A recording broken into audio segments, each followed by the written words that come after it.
When I had my experience, I was a true atheist. I didn't believe in any kind of religion. I didn't believe in anything. I thought this was all foo-foo. I am an engineer. I was up on a bucket truck. We were running some electrical lines. We were running late. We started to kind of try to hurry up. We decided, I'm going to stay up on the bucket. We're not going to go up and down, and you just be careful with the trees and navigate delicately. The guy that was with me, my partner, was more worried about electrocuting me up on top. So he was more worried about looking up, and he just kind of bumped into a tree. I hit the bucket and I broke all my ribs on my right side. I was sent to an emergency room, of course.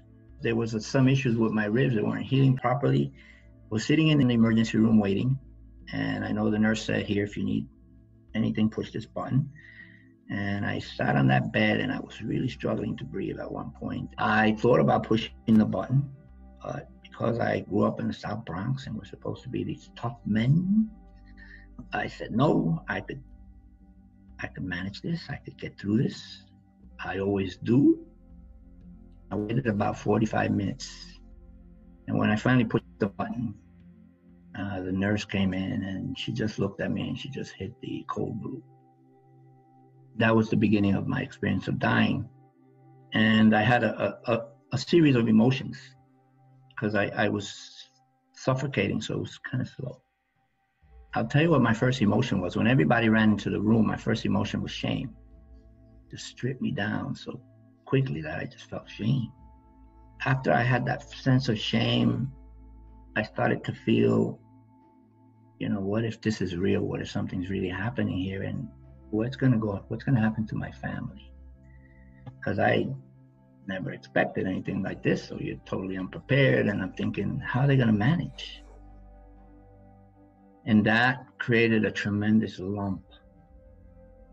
I started thinking about God. You know what? If you get me through this event, I will change. I'll change my way of being. I'll be a better person. You won't regret it, kind of thing. I'm waiting. Nothing happens. And then I felt this sense of anger. Like I knew he wasn't real. And then I got this tremendous sense of fear. And because I thought when I die, there's nowhere for me to go. I didn't believe in anything. That I would just be shut off like a light bulb and just turn into nothingness. So I became very fearful, and I wanted so badly to ask somebody to hold my hand.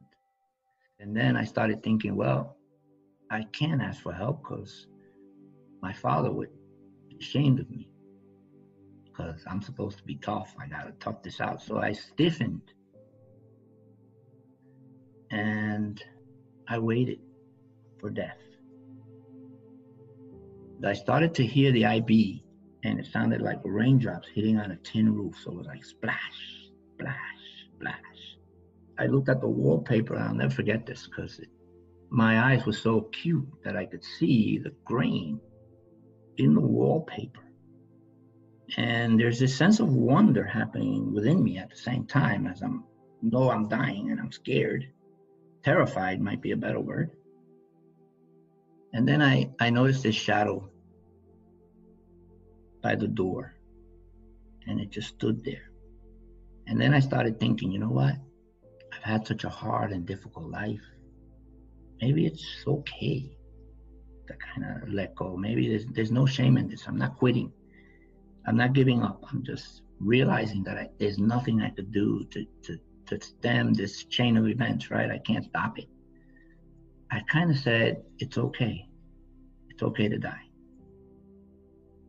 And the minute I said that, or thought that, the shadow just moved. And it just moved around everybody in that room. And in my mind, I could see its hand reaching out to me, and it just touched my toe. And the minute it touched my toe, I just felt this tremendous sense of relief and relaxation and peace and love and calm. And I wasn't struggling to breathe anymore. I was in bliss. And I felt this breeze this really warm breeze just blowing. And I visualized, because I got long hair, I'm thinking, wow, my hair must be blowing in this breeze. This is kind of like amazing. And then I felt myself kind of being lifted until I found myself in the corner of the room. And I was observing the effort by the CPR team, the group that was there trying to save my life. And I looked at them and I could see there was a doctor right over me, just pumping. And I could see there was a lot of stress in her face. And I looked at myself and I said, that's me and I'm dead. But if that's me, then who am I? Those are the first thoughts that came to me, incredibly enough. And then I just heard this voice right next to me say, think of your body as a car. And that car has like 5 million miles on it, and there's nothing we could do to fix it anymore. So, you have to now say goodbye to your body. And I thought, wow, I just kind of said it was okay to die. Now I'm standing here because I feel like I'm standing there, right? I don't know what I look like. I don't know what form I'm in, but I know I'm in some form of existence. And I look at myself and something very strange happened. For the first time in my life, I loved and appreciated who I was and who I had been. And I was so grateful for that body, that vessel, for giving me the opportunity to live the life that I lived. And I think it's something we rarely do. Take that 1 second to say, I'm not flawed. I'm the way I'm supposed to be, because we're always looking for what's wrong with us. We never really appreciate what we have that's good about us. And I started to get these memories of what I call everyday benign things. So somebody smiling, my little brother, me holding his hand, a kiss, simple things, a child looking at you with this amazing love in their eyes, your children. Because those are things that happen every day. Just taking in a breath of air. How insane and how amazing that is, right? So I had this insane appreciation for who I had been and who I was. And then the voice said to me, okay, now it's time for us to move on. And we started walking. Now, I never saw this presence, so I don't know what it was. It felt feminine. And then I could see this huge hole in the ground, like a big black hole. And we're kind of walking right into it, and we walk right into it, and then I feel like I'm falling. And it was a bit of a painful experience because I feel like something was being ripped off of me. And it felt like I was falling forever. And when I finally hit what I would call ground, it kind of ended for a second, and then she kind of said, you got to keep going. And there was another one. And I went into that hole, and I fell, and I kept falling, and I felt this thing just ripping things off of me. When I hit the bottom, the first thing I saw was this mass of color. And the color was just moving, and it had so much life in it that I became instantly amazed. My expectation when I died was that I would encounter nothing and become nothing. Now I'm beginning to see things that were mind-boggling in the sense that this color was alive. It was living, and it was moving, and it was talking to me, and it was talking to me like millions of voices. So it sounded like chatter, like but somehow there was some kind of comprehension happening at a level that even there I couldn't really understand. And then they just opened up, and I saw this amazing forest. Now, I grew up in New York City, so that's, to me, quite striking, because I saw these mountains, and I could see this the shadow that the clouds make on the mountains, and they were so dark and contrasty. And I could see these wild herds of animals just running. And I found that I was kind of hovering. I saw this amazing vista, and I'm looking up and I'm seeing that mountain, and I'm realizing that I'm flying. So I said, oh my gosh, I'm flying. And I heard this voice just say to me, that's normal here. And then I thought about my children, and this was the only aspect of when I was transitioning that was a bit painful to me. So I said, what's going to happen to my kids? And that voice said to me, don't worry, you could see them from here. And when I heard that, that was like the most amazing thing that I have ever heard. And I said, oh, wow, this is amazing. So it took all my fears away. And then I just started flying, and I started moving over this landscape and looking down and feeling, of course, that amazing sense of peace and calm and tranquility that comes with it, and this deep sense of love. There's no way to really describe it. You've heard that probably 100 times, but there really isn't. But I continued on my journey, and I went over the mountaintops, and I could see snow on the top, and I was like, wow, so amazed. I was really awed more than anything. And then I looked out into the horizon, and I could see the sun. But I saw the sun as if I'm looking through a telescope, and I could see the flares coming out of it. And I felt that this wind that I was feeling was, giving birth there. And it was this warm air that was just coming to me. And that's why I was able to fly. That's what was giving me this lift, this warm air. And I'm thinking all these things, and I look down and I see this amazing cove, and I see a beach, and I see a man in the water. He's like knee deep in the water. And he's got 6 children holding onto his right hand in a string, right, in a line, and 1 child on his left hand. And I said, wow, that's pretty amazing. Let me go down and see what that's all about.